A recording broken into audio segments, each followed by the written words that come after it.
Active होने से भीषण गर्मी और लू से राहत मिली है। मौसम विभाग ने आज राज्य के कई हिस्सों में राहत की बौछारें पड़ने की उम्मीद जताई है। दक्षिण पूर्वी और उत्तरी हरियाणा के करीब 15 जिलों में मौसम विभाग ने येलो अलर्ट जारी किया है। पश्चिमी विक्षोभ पहाड़ों की तरफ बढ़ने और राजस्थान पंजाब के ऊपर साइक्लोनिक सर्कुलेशन बनने से गरज चमक के साथ 40 से 50 किलोमीटर प्रति घंटे की रफ्तार से तेज हवाएं चलने और हल्की बारिश होने की संभावना है, जिससे तापमान में गिरावट दर्ज की जाएगी। पंचकुला समेत 15 जिलों के लिए येलो अलर्ट जारी किया गया है। इन जिलों में धूल भरी आंधी और आकाशीय बिजली चमकने की चेतावनी है। आमतौर पर 23 जून तक परिवर्तनशील रहने व बीच बीच में आंशिक बादलवायु और हवाओं की दिशा में बदलाव की संभावना है। हरियाणा में कल के मुकाबले औसत अधिकतम तापमान में 3.5 डिग्री का उछाल देखा गया, जो अब सामान्य के करीब पहुंच गया है। राज्य में सबसे अधिक तापमान भिवानी में 39.5 डिग्री सेंटीग्रेड दर्ज किया गया। इसके अलावा अंबाला में 39.3 डिग्री, रोहतक में 39.3 डिग्री और चंडीगढ़ में 38.3 डिग्री पारा रहा है।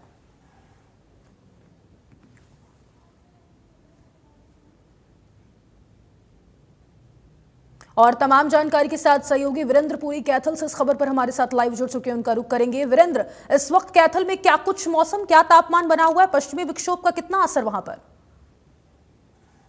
देखिए सदब जी, अगर बात करें कैथल की तो मौसम इस वक्त तापमान जो है 35 डिग्री के आसपास है। और पिछले एक हफ्ते से अगर बात करें, बारिश लगातार बारिश हो रही है और बीच बीच में रुक रुक के अगर हम बात करें, कभी फोगी वेदर हो जाता है तो कभी धूप निकल आती है। कहीं ना कहीं तापमान में गिरावट जरूर है और रुक रुक कर जो बारिश हो रही है, कहीं ना कहीं किसानों के चेहरे पर एक खुशी देखी जा सकती है, क्योंकि धान रोपाई का सीजन है और जो पनीरी है वो तैयार हो चुकी है। उसके बाद किसान जो है जो धान की रोपाई करें, कहीं ना कहीं इसको लेकर किसान खुश हैं, क्योंकि तेल के जिस तरह से दाम बढ़े हैं और अगर बारिश होगी तो कहीं ना कहीं उनकी तेल की बचत भी होगी। और मौसम के अनुसार अगर तापमान की गिरावट होती है तब कहीं ना कहीं लोगों को भी गर्मी से राहत मिलेगी। लेकिन एक चीज जरूर है कि रुक रुक कर जैसे बारिश हो रही है, उससे उमस भरी गर्मी जो है वो जरूर बनने लगी है। और पिछले दिनों जो बारिश हुई थी और आंधी तूफान आया था, उसकी वजह से काफी नुकसान हुआ था। बिजली विभाग के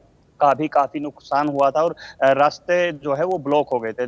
तो कहीं ना कहीं तूफान और आंधी तूफान को लेकर लोगों को परेशानियां झेलनी पड़ रही है। लेकिन बारिश की वजह से तापमान में गिरावट है, लोगों के चेहरे पर खुशी है और कहीं ना कहीं किसान भी खुश है, ताकि उनका जो धान की रोपाई की सीजन की जो तैयारी है वो पूरी हो सके। सदब, बिल्कुल, किसानों के लिए अगर हम बात कर लें, जैसा कि आप जानकारी दे रहे हैं, तो ये जो पश्चिमी विक्षोभ एक्टिव हुआ है, कितना राहत दे सकता है?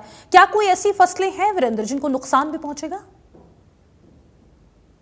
देखिए, आमतौर पर बारिश और आंधी से अगर बात करें, जो सब्जी वगैरह की फसलें उनको नुकसान होता है। लेकिन अगर इस मौसम की बात करें, फिलहाल अगर मेरे एरिया की कैथल एरिया की बात करूं, यहाँ पर ज़्यादा से ज़्यादा धान की रोपाई होती है और सब्जियों की। और इससे पहले की अगर बात करूं सदब जी, वो खरबूजे का सीजन था, खीरा वगैरह है जो उसका सीजन था, लेकिन वो निकल चुका है। बारिश से फिलहाल किसी फसल में कोई खास नुकसान नहीं है। लेकिन किसानों के लिए एक फायदे भरी, राहत भरी खबर ये है कि धान की रोपाई के लिए उन्हें जो पर्याप्त पानी की जरूरत होती है, वो बारिश होने से कहीं ना कहीं उनकी जो पूर्ति है और जमीन की जो नमी है वो बढ़ जाएगी।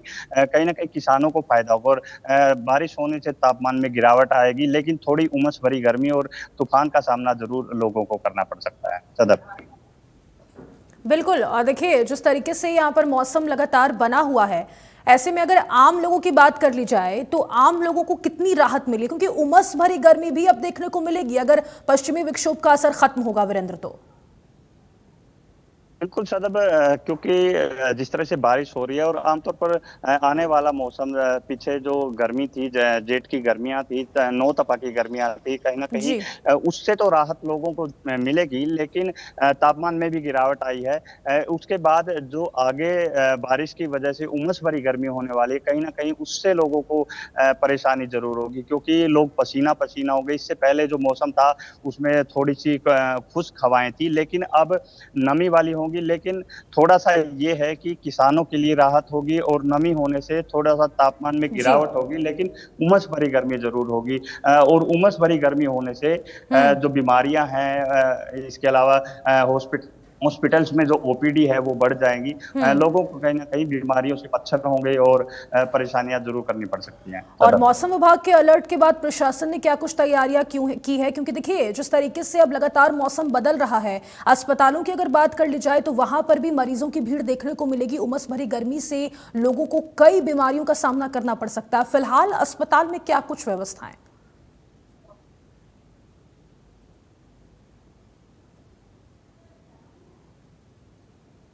वीरेंद्र, आवाज पहुंच रही है आपके पास? बहुत शुक्रिया है आपका तमाम जानकारी साझा करने के लिए। तो देखिए, अलग अलग शहरों का तापमान हम आपको ग्राफिक्स के माध्यम से बता रहे हैं। महेंद्रगढ़ में 19 डिग्री है और अधिकतम तापमान 31 डिग्री दर्ज किया गया है। हिसार में न्यूनतम तापमान है 24 डिग्री और अधिकतम तापमान 30 डिग्री बना हुआ है। गुरुग्राम की बात कर ली जाए तो 21.7 डिग्री सेंटीग्रेड और अधिकतम तापमान 32.4 डिग्री इस वक्त बना हुआ है।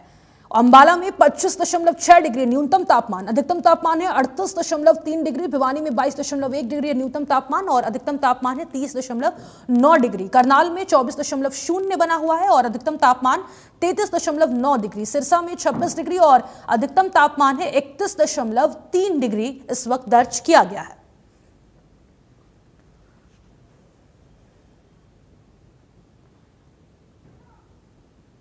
और लगातार हमारे सहयोगी महेंद्र सिंह करनाल से हमारे साथ बने हुए हैं, उनका रुख करेंगे। महेंद्र, करनाल में पश्चिमी विक्षोभ का असर कितना बना हुआ है इस वक्त? देखिए सदफ, अभी जो पश्चिमी विक्षोभ का जितना असर था वो लगभग समाप्त हो चुका है। अभी जिस तरह से मौसम विभाग की तरफ से जो जानकारी दी गई, आज का तापमान जो है वो अधिकतम तापमान 38 डिग्री तक पहुंच सकता है। वहीं करनाल जिले का जो न्यूनतम तापमान है वो 27 डिग्री के आसपास रहेगा और यही तापमान अगले 4 से 5 दिनों तक रहने वाला है। इनमें कोई बड़ा परिवर्तन नहीं होगा। हालांकि जो कमी आई है वो हवाओं की गति में आई है। हवाओं की गति जो है वो बेहद मंद है। 5 से 6 किलोमीटर प्रति घंटे की रफ्तार से हवाएं अभी करनाल जिले में चल रही हैं। हालांकि पश्चिमी विक्षोभ के असर के चलते पहले हवाओं की गति तेज थी, दूसरी हवाओं की दिशा अब बदली है। पहले जो हवाएं थी वो पश्चिम दिशा की तरफ से चल रही थी, यानी कि उत्तर पश्चिम की तरफ से हवाएं चल रही थी जिनमें कुछ ठंडक थी। लेकिन अब जो हवाएं चलेंगी वो पूर्व और दक्षिण की तरफ से चलेंगी जिनमें नमी की मात्रा कुछ ज्यादा होगी, यानी कि लोगों को आने वाले दिनों में चिपचिपाहट गर्मी का सामना करना पड़ेगा।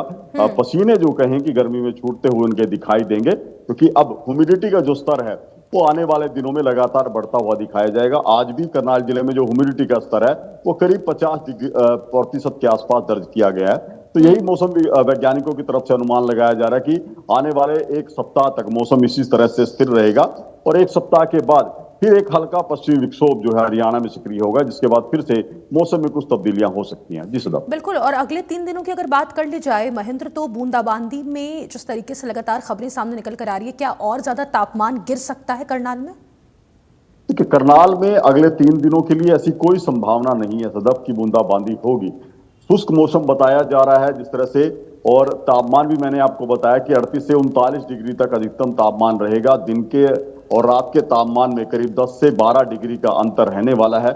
थोड़ी गर्मी जरूर लोगों को महसूस होगी। इसके साथ साथ इस तरह से कहा कि उमस भरी गर्मी का सामना लोगों को करना पड़ेगा। अगले 3-4 दिनों में ऐसी मौसम विभाग की तरफ से कोई संभावना नहीं है कि करनाल जिले में बरसात की आसार बनेंगे। जी, अब देखिए, क्योंकि उमस भरी गर्मी का लोगों को सामना करना पड़ेगा, ऐसे में नगर निगम की तरफ से क्या कुछ व्यवस्थाएं, अस्पताल में क्या कुछ व्यवस्थाएं, जानकारी दीजिए। क्योंकि देखिए, अब मॉनसून एक्टिव होने जा रहा है। हरियाणा में आने वाले दिनों में बारिश का दौर लगातार जारी रहेगा महेंद्र, तो ऐसे में नगर निगम की क्या कुछ पुख्ता इंतजाम है? जल भराव की समस्या अक्सर हम देखते हैं। अस्पतालों की बात कर ले, वहां पर क्या कुछ प्रशासन ने इंतजाम किए हैं?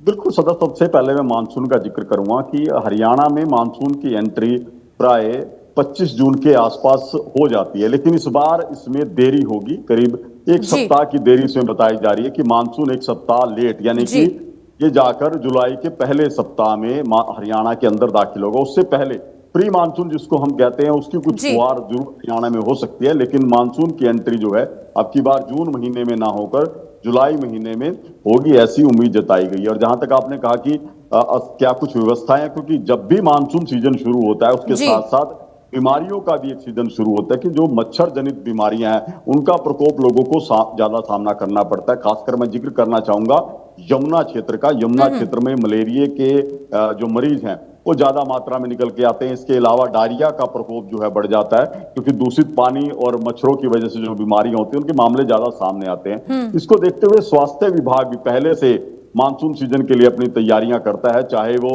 हम फॉगिंग की बात करें या मच्छररोधी कीटनाशक दवाओं की बात करें, उनके स्प्रे की बात करें, सभी एक्सरसाइज जो है स्वास्थ्य विभाग की तरफ से मानसून सीजन में की जाती है। इसके साथ साथ जो भी CHC PHC यमुना क्षेत्र के आसपास लगती है, जहां मलेरिया के मामले ज्यादा आते हैं, वहां मलेरिया किट है या टेस्टिंग की जो व्यवस्था है वो कर दी जाती है। जी बिल्कुल। और मौसम का ये जो बदलता हुआ असर है वो सबसे ज्यादा हरियाणा के किन जिलों में इस वक्त आप देख पा रहे हैं? देखिए, अभी जो मौसम का असर है फिलहाल जो आगामी 3-4 दिनों में है, इसका जो ज्यादा असर रहेगा वो दक्षिण पश्चिमी जिलों पर रहेगा। चाहे हम महेंद्रगढ़ की बात करें, रेवाड़ी की बात करें, सिरसा की बात करें, हिसार की बात करें, इन जिलों पर इसका ज्यादा प्रभाव देखने को मिलेगा। हालांकि उत्तरी जिलों की मैं बात करूं, चाहे यमुनानगर की बात करें, करनाल की बात करें, अंबाला पंचकुला की बात करें, यहाँ आगामी 3-4 दिनों में मौसम में एक स्थिरता जो है वो बनी रहेगी। ठीक है, बहुत शुक्रिया है आपका तमाम जानकारी साझा करने के लिए।